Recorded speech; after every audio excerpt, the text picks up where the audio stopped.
Guys, magluluto nga pa tayo ng 300 pesos sa pera natin yung konting-konti na langka. Magginataan langka tayo.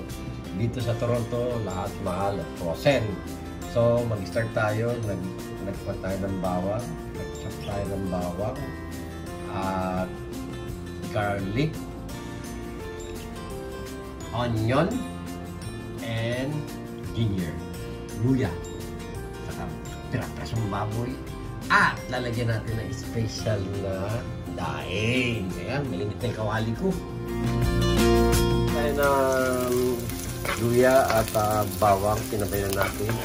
At isasabay pa na ilalagay na rin natin itong baboy. Pero dapat hindi kami nag-ano ng baboy. Wala yung special na pagsahog.